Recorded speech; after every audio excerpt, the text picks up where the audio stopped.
Perkenalkan, nama saya Iwayan Upa Suryanirat dari kelas 12 MIPA 2 nomor absen 18. Kali ini saya akan mempresentasikan penelitian yaitu kerajinan teknik dan bahan kerajinan dari tempurung kelapa.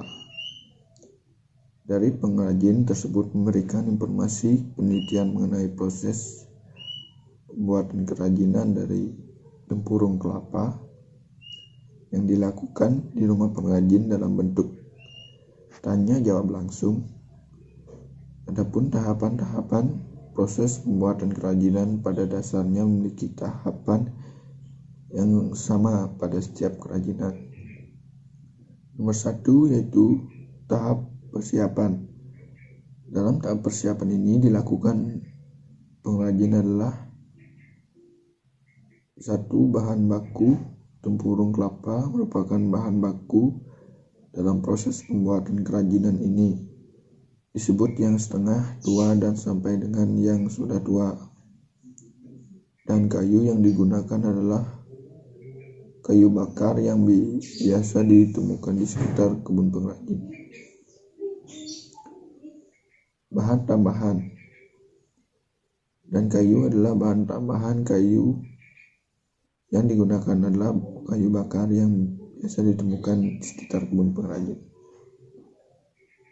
Alat-alat yang dipergunakan sangat sederhana dan mudah diperoleh di toko dengan harga yang tidak terlalu mahal.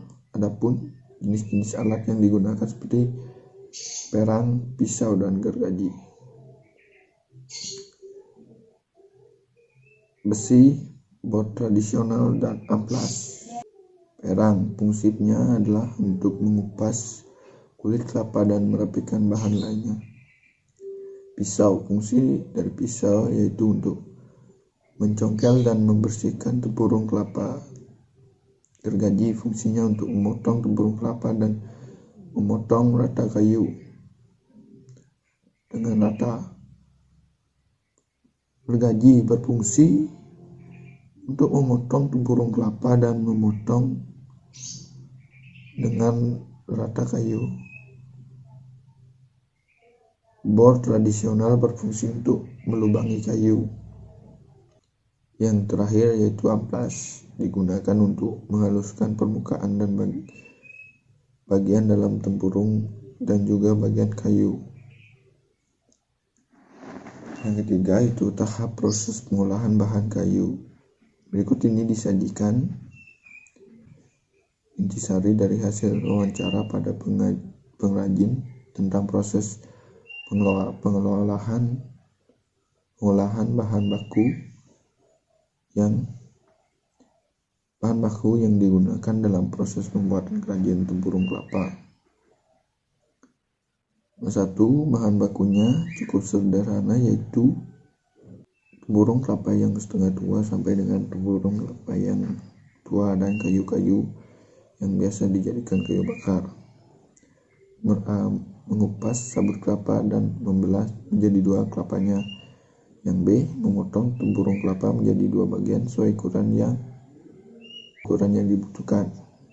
Nomor C, mencongkel atau memisahkan isi kelapa dengan tempurung kelapa. Dan D, merendam bahan tempurung kelapa apabila tempurung tersebut keras sekitar 1 hari dengan cara menenggelamkan bahan di kolam atau baskom rumah. Yang kedua, bahan-bahan bakunya merupakan kayu-kayu yang biasa dijadikan kayu bakar. A yaitu memilih bahan kayu yang tidak keras dan juga tidak mudah patah. Dan B, memotong kayu sesuai dengan ukuran yang diinginkan. Nomor C, menghaluskan bahan kayu tersebut. Dan yang terakhir adalah membentuk bahan kayu. Tempurung kelapa biasa didapatkan di pasar-pasar tradisional. Namun, pengrajin memiliki kebun kelapa sendiri dan apabila masuk waktu panen, dapat juga kami gunakan sebagai bahan baku, sedangkan bahan tambahan seperti kayu didapatkan di pinggir-pinggir gunung. Baik, Sekian dari presentasi saya tentang kerajinan dari tempurung kelapa.